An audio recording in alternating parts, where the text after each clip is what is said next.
It's not often that I do stories about religious possessions and exorcisms, so it was really nice for a change to get my teeth well and truly sunk into this one.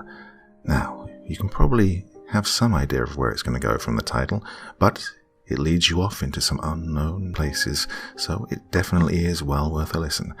Another fantastic story here from Dr. Creepin's Vault, the subreddit I set up so that you could share your stories with me and I could read them all for you. So, my dear friends, I think you know what to do. Once again, it's time to sit back and relax with your favorite drink and listen.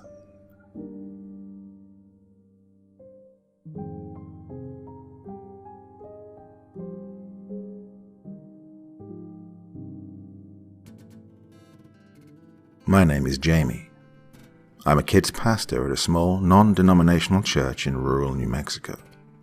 I'm 35 years old, and last winter, I exorcised one of the most powerful demons in existence out of the Antichrist. Yet he will return one day to bring destruction to the earth in ways never seen before. I work at a small church on the outskirts of Roswell. Like I said, it's a non-denominational church, pretty similar to the modern megachurches, just slimmed down in size. I really enjoy my work. I love serving the kids and the Lord in my position. It's humble. Doesn't pay much. I actually work a second part-time job at Starbucks to help pay the bills with my roommate Amanda. We have services on Sundays and Wednesdays, and then various other activities the rest of the week. We're very service-minded toward the community and the less fortunate. We do a free community breakfast on Saturday mornings that I head up in the poorest district in the city. Wednesday night is our youth church night. I usually have about 30 kiddos on any given Sunday, and about half that on Wednesdays. The church is just off Highway 285, north of Roswell. The building is a newer, somewhat industrial-looking building in the shape of a giant cube, 2 stories high. It was a converted warehouse the church bought a couple of years ago when they moved buildings. The kids' church is on the 2nd floor. Below the kids' church area, on the 1st floor, is the common room, a cafe, entryway, kitchen, and offices, and then the rest of the building space is dedicated to the auditorium. It's a nice church, humble, not extravagant, but modern and good, and pretty artsy. We have a lot of artists that attend church here, and they donate some of their pieces to the church. It's all quite lovely. Well, it happened on a Wednesday night last month. Week before Thanksgiving in November, I'd just gotten off my first shift at Starbucks. I made myself a venti 4-shot Americano before leaving. A brutal Arctic cold front had just come in. We were under a blizzard warning from the National Weather Service for the next 2 days. We were going to get almost 18 inches of snow, which is really mind-blowing. It wasn't going to hit until overnight, so we were all still planning on having Wednesday night service. I hung up my black apron in the back, wrapped myself up in my pink camo coat and my scarf, and stepped out into the frigid New Mexican night with my hot coffee, the steam wafting up to my chilled nose. The wind had started blowing like crazy out of the north. The night was dark, save for the parking lights overhead and the city lights in the background. I hopped into my little Nissan, turned the ignition, and cranked the heater up. I took the lid off of my coffee for a second and let the steam warm up my face. I looked into the rearview mirror. Now, I'd spent most of my life alone, a lone woman of the Lord, faithful to the calling and loving my neighbor. Deep down in my heart, I wanted to live that white picket fence home life with a family to come home to, a husband who loved me, children who called me Mum. But as the days wore on, I saw the dream slipping further away. I thought I looked pretty. I'd put a slight curl in my blonde hair for today and stayed rather fit, but, well, if I was called to live a life alone, so be it. American culture sometimes sees women as weak, depending on men for everything. I'm not weak. I'm strong. Deep in my heart, I know I'm a warrior princess. I drove off down 285 and came up to the church. I saw several of the regulars' cars parked out front. I saw a couple of new ones too. Light crowd for tonight though, which I expected, given the impending snow apocalypse. I hopped out and went inside. I greeted several people in the main hall and then went up to the kids' church. No one was there. Not surprising. I decided I'd hang out and get some work done on Sunday's material if no one ever showed up, then go downstairs and see if the other pastors or the prayer team needed help. It was 30 minutes into when service had started, and I was still alone. I was sitting on the side of the stage working on Sunday's message when I realized I was not alone. I looked up and was startled to see a girl standing just inside the doors from the landing and staircase outside the kids' church auditorium. She was a teenager, maybe 15 or so.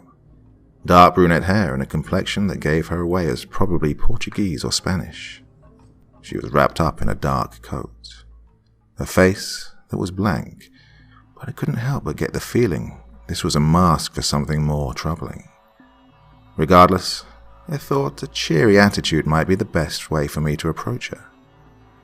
"Hi," I called to her. She didn't say anything at first, but stepped forward toward me. She came up to me and said, "Hello." Her accent gave her away as Portuguese. "My name's Jamie. I'm the pastor. What's your name?" "My name is Gabby," the girl replied. I stared into her soft brown eyes. And yes, she is terrified, I thought to myself. "Oh, it's nice to meet you, Gabby. Well, as you can see, no one really showed up tonight, so we're probably not going to do much. We can talk, though, if you'd like." She stuttered, and for a moment held my gaze, as if she were trying to ascertain if I was a safe place or not. She opened her mouth as if she were about to say something, and then... "Gabby." Her voice shot out in the silence. We both looked over to the door where a girl stood in the doorway. She was older than Gabby, maybe about 20, light hair like mine, and her face was stern. Her eyes fixated upon Gabby as if Gabby were in trouble, as if Gabby had done something wrong and she knew it. I got a feeling of an evil presence with this girl. Couldn't put my finger on it, but it was like I was standing on the precipice of an abyss of evil when I looked at her. Gabby looked back into my eyes for a moment, and then back at the other girl. Just for a moment, her face betrayed the facade and gave away an SOS. And then she walked toward the other girl without a word or glance back to me. The two walked out, and I was left alone. Well, I couldn't just sit there. Everything inside me told me something was desperately wrong with this girl. She was in pain. Something was happening to her. Something terrible. I got up and walked intently to the staircase. It was empty. I walked down the stairs to the atrium below. I opened the door to see the two girls standing with a man. He was taller, maybe 6'1", with short, dark hair. He was wearing a slim leather jacket that came down past his waist. He looked wealthy upon first glance. He was quite attractive. The older girl was talking with him. They were unaware of my presence, so I waited and listened. "It's not on the walls. Where is it, goddess?" the man said to the girl. "It's hidden in their storage closet." Her voice had turned demonic. She walked past him and snapped at the other girl. They both followed and walked out of my sight as they went into the auditorium. Something was going wrong. I didn't understand what it was, but something evil was happening. I felt it in my spirit. I stepped out of the stairwell and decided to walk to the kitchen. I wanted to find one of the other pastors, and I typically could find one in the kitchen or back office area. I walked into the kitchen. The lights were on, brightly illuminating the room. There was blood smeared in long trails across the floor, across the walls, across the ceilings. Body parts had been obviously flung across the room with various heads, shoulders, legs, stomachs, torsos, and other parts lying around. Long human veins had been stretched out across one wall in an erratic fractal pattern. In the sink were human heads, hollowed out. I recognized the remains of some of my fellow church members. God, I threw up. The smell was horrendous. It was a slaughterhouse. I started crying. This was my community, my friends, my spiritual brothers and sisters, and they were all dead. I backed out of the room. I was about to run through the front doors, but something stopped me. Gabby. I heard a whisper in my ear. I whipped around to see John, our head pastor. Dead, but here he was, not dead. His eyes met mine. They burned almost as with fire. "Save her," he said firmly, and then he disappeared, as if he was never there in the first place. I swallowed hard, and then, with a face of determination, turned round. I was going to save her. I silently moved to the door of the auditorium. They were inside. I could see them in between the crack of the double doors. They were on the stage. Gabby was holding a tall painting, her front facing toward me. The other two were opposite her with their backs to me. They were levitating off the ground, about 3 feet in the air. It was terrifying. It was like watching a witch in mid-air. I listened in. "This is it," exclaimed the man. The girl nodded to him. I hadn't seen this painting exhibited in our church yet. It was striking, about 5 feet tall by 3 feet wide. It was a smoky piano barroom scene set somewhere from maybe the 1930s. It was dark. There were people in fedoras sitting around listening to a jazz band on stage. Men in dressy suits smoking cigarettes. Women in little black dresses and high heels. It was definitely a mashup of current culture dress and early 20th century clothing. On the back wall behind the band was a crucifix. It was a lush and gorgeous painting. I honestly couldn't understand why they were interested in it. "Take it to the car," the girl said to Gabby, her voice sounding more like a man's voice. Gabby picked it up, the weight of it causing her to arch her back to balance herself as she walked down the steps of the stage.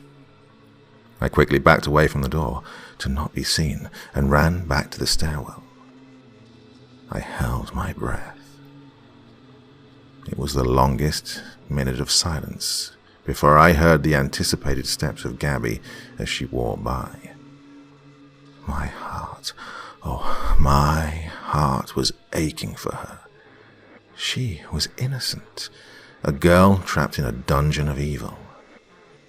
I held my breath still, waiting for the other two. I looked through the crack in the door as the man and the other girl floated by. The girl's face now looked twisted and was no longer that of a young woman. Not human, as if a human face had been twisted and distorted in a mirror. I heard the front doors open and close, and ventured, with the 3 of them outside, it was now safe to come out. I stepped out and ran to the front window and peeked through the curtains to see. My heart followed after Gabby. Gabby was loading the painting into the back of a Mercedes Sprinter van. She then opened the side back door. The twister girl came over and took out a leash and collar, placed the collar on the girl, kicked her in the stomach, put her hand up, and the girl flew back into the van as if some invisible force had thrown her inward. Then she and the man got into the driver and front passenger seats. The van pulled out of the parking lot and onto 285, heading north out of town into the dark New Mexican night. I threw open the door and ran to my little car, flipped the key and turned the engine on and swung out of the parking lot, praying I wouldn't lose sight of them as I got onto the highway to follow them. I kept my headlights off and accelerated up to 70 miles an hour. I could see the van, the two red taillights like demons' eyes in the night. The sky was abysmal, with only the faint city lights revealing the dark clouds above, portending a blizzard soon to come.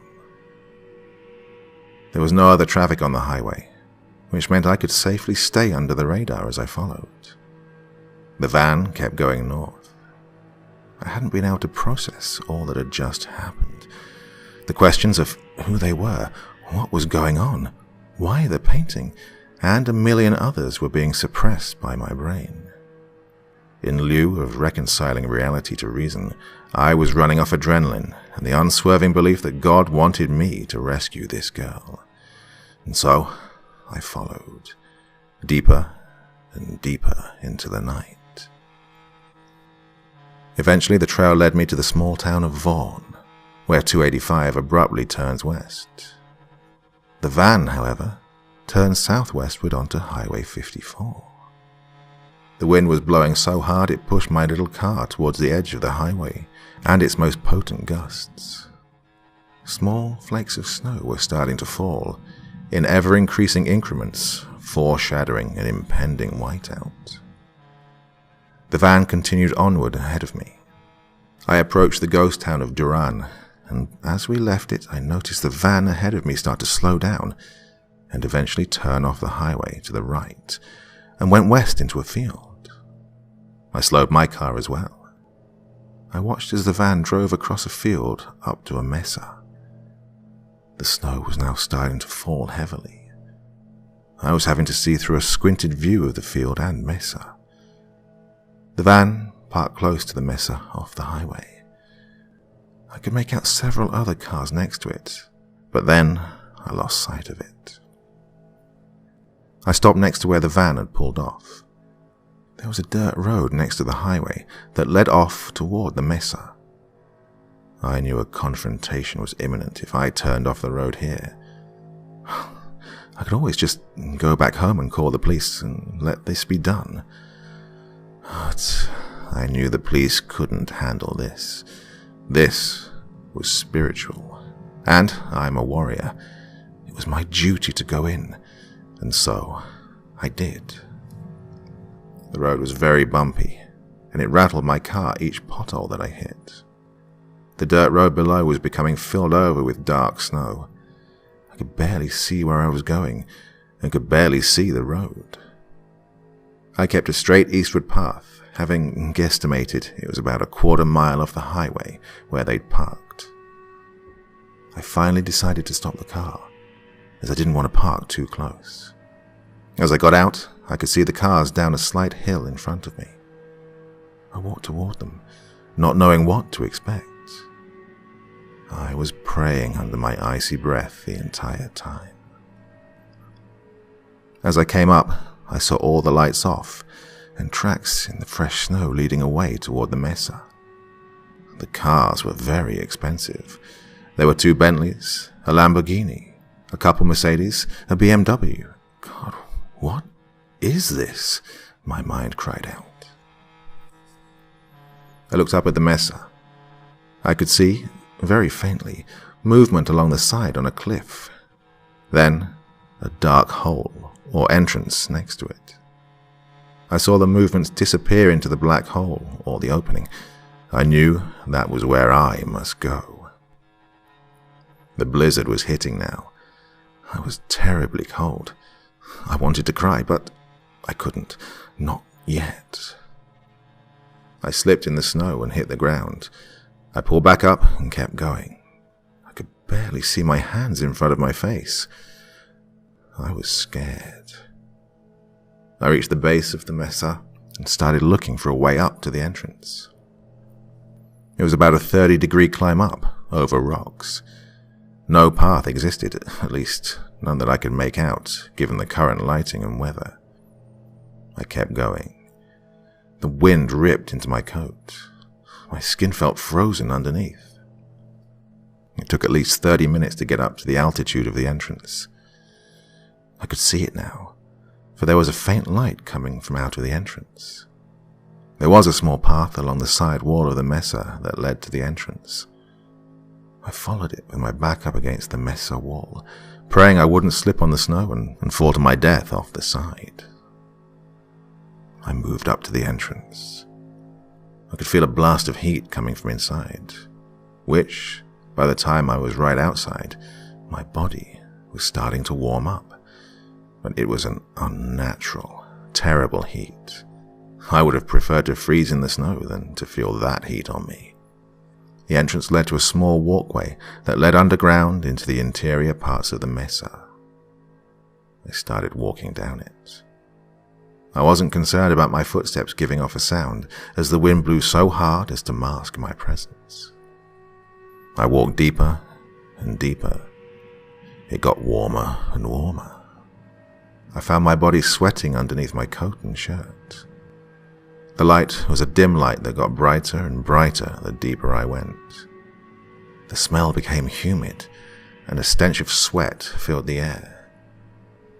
The walkway made an abrupt, sharp descent. I stopped at the top, because I could see them all below me, where the walkway opened to a moderately large room dug out of the rock.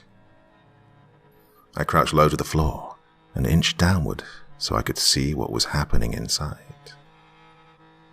There was a blazing fire along one rock wall. The man was standing on a podium of sorts in front of it. He was wearing a white robe. Next to him, on his right, was the girl, who now looked like a man, still twisted in appearance in its face.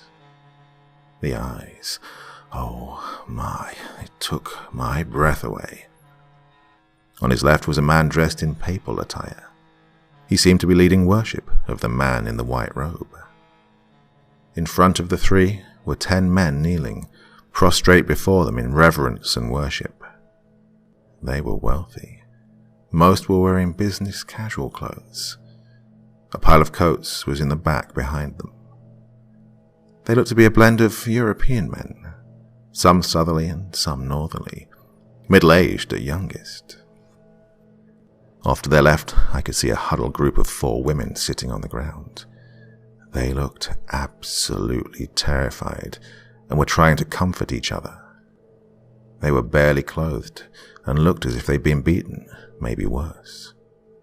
The women were mostly in their 20s, maybe 30s. There was an air of fear I'd never felt before in that room. The man began speaking to the group. "I am your God." The men responded, "You are our God. We have thwarted Jehovah's plan to keep us from rising before Apollyon was thrown into the abyss, as it is written in the Bible." He motioned to the person standing next to him, the twisted girl as Apollyon. "Our power is consolidated. We will now begin the takeover. War will begin, the slaughter will commence. And while we eat the earth, soon Lucifer will destroy Michael and the angels and cast Jehovah out of heaven. Heaven and earth will be ours. We are on the edge of winning a war that started many ages ago. We lost the first battle, but we'll win the war." The kneeling men began to worship him. This man was the Antichrist. Apollyon was next to him. The other man must have been the false prophet. After worshipping, the false prophet called out, "Jehovah created Eve as the pinnacle of creation, the very image of his beauty. We will now sacrifice that beauty to our true God's glory." He stretched his arm out toward the women, and an invisible force seemed to push the women toward him. Apollyon reached into his coat and pulled out a long knife. The women were forced down onto their knees in front of the Antichrist. Oh, I couldn't let this happen. I felt a force inside of me kick in, and as if I were out of control of my body, I ran down into the room. They all turned around when I entered. I noticed a couple of other things in the room when I came in. The painting was on the wall to my left, next to the entrance, facing the Antichrist. An unearthly luminescence came out of it, off the colours toward the group. Sitting on the ground in chains was Gabby. I screamed as loud as I could. "In the name of Christ, you were commanded to set these women free and go to the abyss." The fire went out and the room went black. The ground tipped back toward the back wall, toward the painting. I lost my footing, as did everyone else, and I fell. I fell toward Gabby and landed hard on the ground. I grabbed her into my arms and then lurched toward where I thought the entrance was, only to find myself smash into the painting. And the darkness covered us until I woke. I was driving in a car. It was a Lamborghini. Everything was in black and white, as in an old film. The top was down. The air felt warm and gorgeous. The road was flying by underneath me as the Lambo's engine screamed. There were palm trees lining the side of the road. I went into a dark tunnel and emerged the other side. There were buildings, apartments, more palms. It was reminiscent of LA, but I couldn't be sure that's where I was at the moment. I was driving, and I knew where I was going somehow, even though I didn't. I made a turn onto a street and wound up at the front of a hotel. It was a gorgeous property, palms everywhere. To my left was the ocean. I pulled up to the front for the valet and got out. Other cars were parked with their occupants entering and exiting, coming and going. The cars were either old and very nice, or new and very nice. No middle ground. There was a fireplace burning in the wall beside the entrance doors. I walked inside to a lush, gorgeous lobby. The people inside were dressed up, suits, beautiful dresses. It seemed this type of attire was the norm. I found the ladies' room and went in to see my reflection. No one else was inside. I looked at myself in the mirror on the wall and noticed I was dressed appropriately in a short, lovely black dress with a diamond necklace on. I felt something strapped to my leg just above my knee under my dress. I reached down to pull out a hidden gun. It was loaded. I took a long look at it, feeling the cold metal against my warm skin. It was then that everything came back to me. Why I was here. I'd forgotten, and, as if when someone becomes lucid in a dream and suddenly remembers there is a whole world out there beyond this reality, so I remembered. I was there to find two murderers. They were on the loose. 2 men. I couldn't remember their names. There had been a string of murders at the hotel, but no one could discover who was committing the crimes. So I'd been called in as a private investigator. I came out of the ladies' room and entered back into the lobby. To my right was the elevator bank leading up into the rooms. To my left was a hallway leading to a restaurant and apparently some type of bar with jazz music wafting out of it. I wasn't sure what to do next. I knew somehow that the murderers were here in the hotel, and they weren't leaving. I had an awful dread that a new murder would happen very soon if I didn't find them. I decided to go to the front desk and ask for the manager. The receptionist nodded to me at my request and disappeared behind a door, apparently to an office area. A moment later, a middle-aged, portly, bald man in a polo and khakis came out to meet me. "How can I help you?" His accent was thick, as from the US East Coast, probably New York. "Hi, I'm here to investigate the murders. Do you have any information on what has happened? Any suspects?" His face turned to stone and almost became trance-like. After a few seconds, he came out of it, looked around to make sure no one was listening in, and then motioned for me to follow him in through the back door. I entered a long, dark hallway, which led into a kitchenette, probably the staff break room. He looked at me again. "Hold your nose." I did as he asked. He opened up the fridge to reveal human corpses all pushed up against each other. They had been dismembered. The heads had been hollowed out. Veins had been piled up like stringy innards removed from an autumn gourd prior to baking. I gasped, and had the strongest déjà vu pass me by in that instant. "Pretty bad, huh?" he remarked, shutting the door. Well, that was earlier this evening. Found the remains all over the kitchen here. I recognized some of the bodies as current guests. Never heard anything. No one saw anything. Called the cops an hour ago, but they said you was coming, so I just put everything in here. I backed off a few steps, my stomach filling with horror and dread. I was living a black and white horror film. "Any evidence left behind?" I asked. "None, but I have a feeling you should check into room 3366. 2 men checked in there earlier this week, right before this all started. They're the only ones I can tag to the string of murders. I've gone all over the records and security tapes of the guests the past week, and they always seem to be nearby before a murder began. Here's a copy of their room key, if you want it." He handed me the key.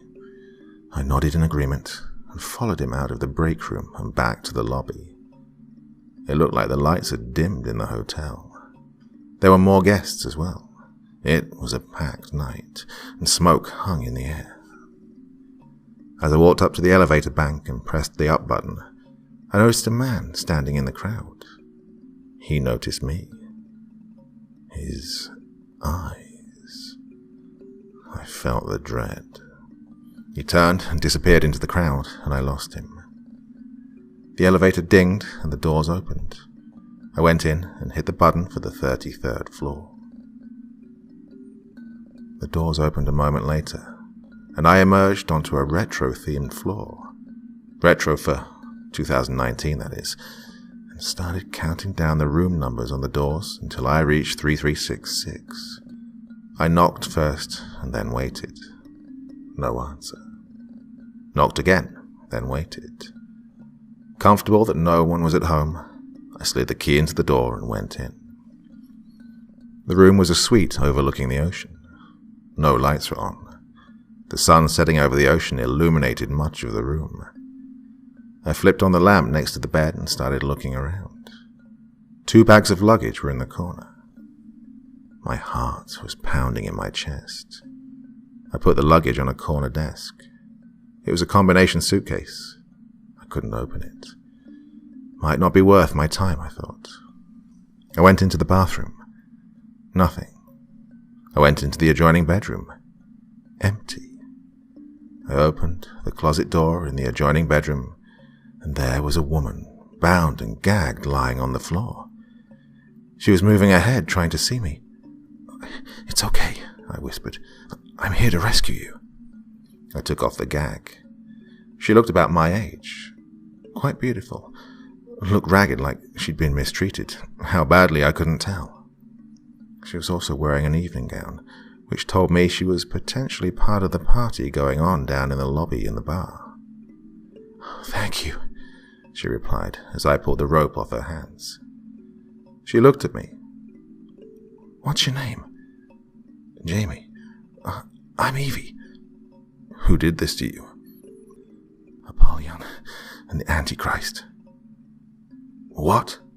I exclaimed, the dread now deeper than ever. "They want to kill everyone in the hotel. And they will. We need to leave here. We need to get out of here. They're going to kill everyone tonight." "At the party?" I asked. "Yes. They went downstairs. They have automatic guns. They're going to kill everyone. There's some women I'm traveling with. They're going to kill them too. They hate us." "What are you talking about? How do they know you? From where and when?" "From a long time ago." She started to sob quietly. I helped her up to her feet. She had a limp and a bad bruise on her heel from a beating they'd given her. I looked out for a moment, out the window. The scene was still black and white, but the ocean looked different. It looked like a void, chaotic and terrible, like the abyss. It gave me goosebumps. "Let's call the police and then find your friends," I say, walking over to the phone. I pick it up and dial 911. An automated recording came on, saying on repeat, "I'm sorry, but the number you are dialing does not exist. Please try again. I'm sorry, but the number you are dialing does not exist. Please try again." "There's no one to help us from them," Evie whispers. "No one's available to help because help doesn't exist." Her voice trailing off into a tone of nihilistic dread. "We have to find your friends," I say, with an urgency blossoming from a new existential panic rising within me. We hurried to the door and stepped back into the hallway. "They're hiding somewhere. I don't know." "Would they be downstairs in the lobby?" "No." Evie shook her head. "That's where the murderers are. They don't know we know about them. Or maybe they do." We hurried back to the elevator bank. Before we could hit the button, it dinged. We both took a step back, terrified it was the two evil men. Not so, to our relief. A woman stepped out. She had dark, flowing hair, beautiful in appearance as well. She looked dark in complexion, maybe Middle Eastern. Evie's face lit up. "Mary, where have you been?" Evie asked in wonder. I surmised this was one of Evie's companions. "Hiding. I called for help. My son's driving over now to help us get out of here and rescue us. They're downstairs. They're executing everyone. We have to get down there. Maybe we can stop them." Evie stepped back, afraid. Mary motioned for us to get into the elevator. I can't face them," Evie said. Mary turned around to face her. "Evie, we have to stop them. Everyone is dying." Evie shook her head, no. Mary stepped close to her, put her hands on her shoulders and gazed into her eyes. "Hey," she said softly, brushing a strand of Evie's hair back over her neck. "It's okay. My son is coming. He can kill them, don't worry." "But they beat me," Evie sobbed. "They ripped my coat off and beat me behind the hotel. They must have been watching me from above the hotel walls. They hurt me. I don't ever want to see them again." Mary started to cry silently with Evie. "Trust me, it will be different this time," Mary whispered. She kissed her cheek gently and led her into the elevator with a hand on her back. As the elevator descended, I reached down to my thigh under my dress and pulled out the gun. I held it tightly in my hand. Ding! The elevator stopped at the lobby. The doors opened. The lobby was a massacre. All of the life I'd seen earlier was gone. Dead bodies covered most of the floor. Blood smeared on the walls. Body parts, limbs everywhere. Several people were hanging from the ceiling, dismembered with entrails hanging out onto the floor. I heard one sound. It was coming from the jazz bar. A scream and a shot and another shot. A man was begging for his life. We crept closer, stepping on human remains as we went. I couldn't process the carnage around me. Huge pools of blood sat in the lobby carpet, wetting my heels. We stepped up close enough to see inside. There was a line of people off to one side. The Antichrist had a gun and was shooting people execution style on the stage. Evie recognized her other girlfriends in the group. They were next. Mary shook her head and walked past us straight into the room. "I found you," Mary called. The Antichrist turned around and looked at her. Apollyon was over next to the group of people waiting to die. "They all die," Apollyon said, his voice sounding horrific. "You die," Mary said, her voice filled with rage. I screamed and ran into the room, my gun aimed at Apollyon. Evie screamed in terror. I unloaded the bullets on him. They bounced off his suit and face. I loaded my only other clip in and turned to the Antichrist. But somehow he disappeared and then reappeared right in front of me. He smashed me in the face, blood flying into my eyes, and the gun went flying. I hit the table and slammed into the ground. I was about to catch my breath and jump for the gun when a girl ran into the room and picked it up. It was Gabby. She aimed and fired right into the Antichrist's forehead. Brain matter, skull fragments and blood exploded out of the back of his head. He fell to his knees, lifeless. Apollyon ran over to catch his body. He swooped him up before he hit the ground. Then he flew out of the room. Mary and I ran after him, Evie staying behind aghast at what just happened. We ran behind him out of the front door. Somehow, the Antichrist was now walking with Apollon's help. A black limo pulled up and a driver with some strong accent, possibly Italian, hopped out, screaming for them to get in, and opened the back door and guided the Antichrist into the car. He slammed the door shut. Before Apollyon could get in too, another car pulled up and a man jumped out. He attacked Apollyon, who immediately tried to run away. He beat him, horribly, right there. Mary watched and nodded in approval. Finally, after Apollyon had been beaten almost to death, the man grabbed Apollyon by the back of his hair and started dragging him away. He dragged him into the street, cars swerving not to hit them. I followed. I couldn't stop watching. He dragged him all the way to the adjacent beach, then threw him down and kicked him relentlessly. Apollyon threw up blood everywhere. His face was disfigured from the beating. Then he grabbed him again and walked him toward the black water.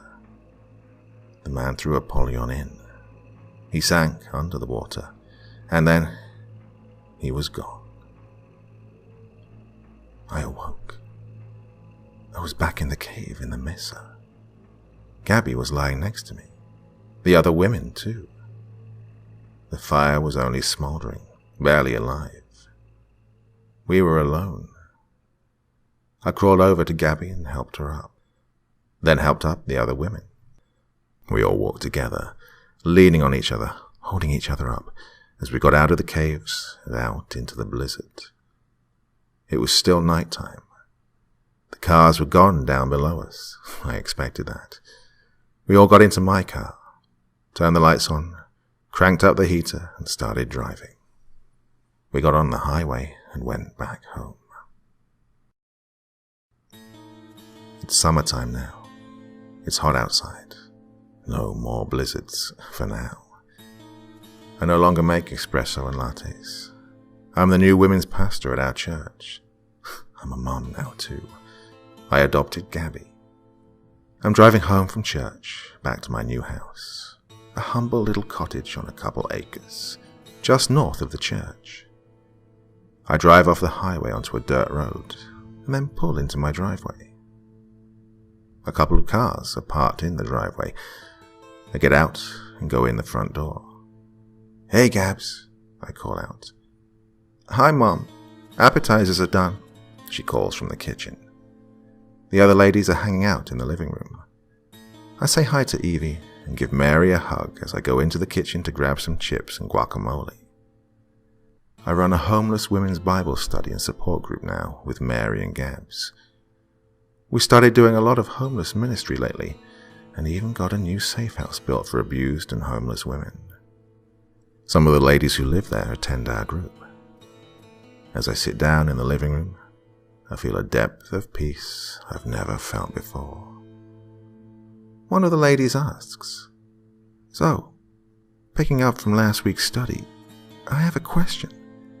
In Revelation, it says the beast out of the abyss will be released, and that the Antichrist will be healed from his head wound. How does that happen?" I smile and slide the chip with guac into my mouth and nod to Mary.